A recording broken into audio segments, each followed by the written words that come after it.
Les psychotropes sont devenus les meilleures armes de la psychiatrie moderne.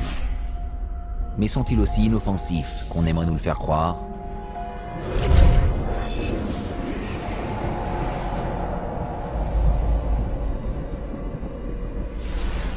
Les organismes internationaux de contrôle, tels que la FDA aux USA, exigent qu'il soit prouvé qu'avant d'être mis sur le marché, un médicament soit efficace et sans danger.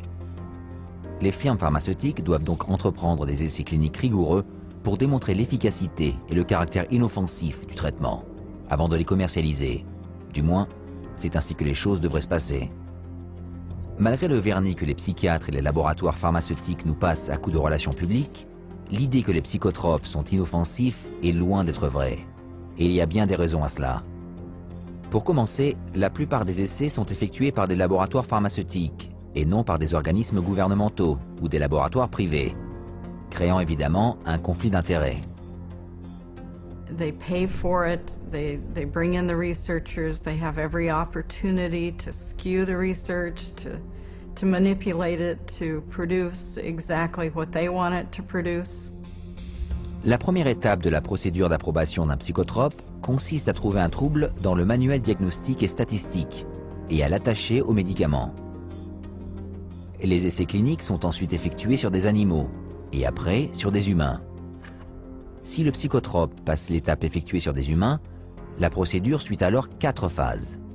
Dans la première, il est testé sur un petit nombre de jeunes volontaires en bonne santé. Cette phase vise à déterminer les effets secondaires du psychotrope et à voir s'il n'est pas trop toxique. And the studies that are done have young men or women that have very little body fat and are healthy in their 20s. They don't test these drugs on elderly people that have a huge amount of body fat or different proportion of body fat, and they hold the reaction of their drugs is totally different, but they don't ever consider that. Dans la deuxième phase, les chercheurs psychiatriques déterminent si le psychotrope crée les effets escomptés dans l'organisme et la quantité qui peut être absorbée avant qu'il ne devienne toxique. Comme dans la première phase, la plupart des sujets sont des jeunes volontaires en bonne santé. So just the people that I already know are going to perform well on my drug are going to be entered in this trial. Well, how well do you think your drug's going to come out? Dans la troisième phase, on compare le psychotrope à un placebo. Bien que les tests dans la phase 3 soient faits sur une base plus large que dans les 2 premières, normalement, ils ne sont faits que sur 1 millier de patients et ne s'étendent que sur une période de 4 à 8 semaines, ce qui ne donne pas le temps de déterminer des effets nocifs à long terme.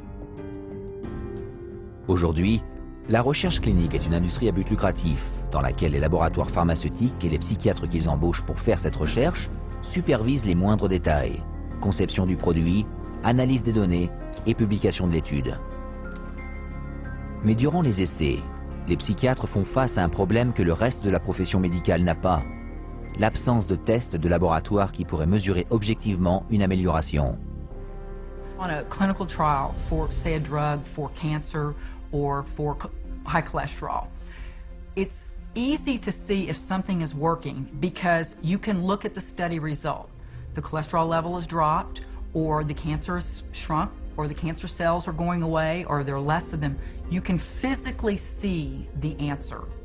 With mental health issues, you don't have that luxury. C'est ce manque de science qui donne aux chercheurs psychiatriques de nombreuses opportunités de falsifier les résultats des essais cliniques et de les faire pencher en faveur de la firme pharmaceutique. One of the ones I think that is most important is the placebo washout. And what that is basically that they give people placebo pill, the sugar pill, and then anybody who says that they feel better, they get rid of them. And so in which case, they already skew the sample of people being included into the study.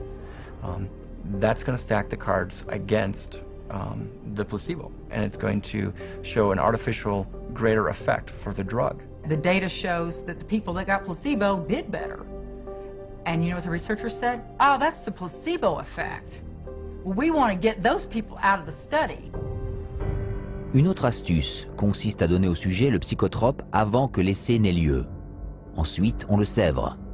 Ainsi, quand on lui redonne ce psychotrope lors de l'essai, soit le patient n'est plus en manque et donc donne de meilleurs résultats, ou si on lui a donné un placebo, il continue à moins bien se sentir. Par exemple, le psychiatre Richard Borison a privé des schizophrènes du psychotrope Haldol afin de générer activement une psychose et leur en a redonné ensuite lors de l'essai. Néanmoins, son étude est toujours citée dans la documentation psychiatrique. Another way that they can manipulate the data is unweighted distributions. I have 3 studies that I look at. One study has 1,000 people in it, and another one has 10 people in it, and another one has 15 people in it. The 1,000-person study showed that the drug was no benefit at all.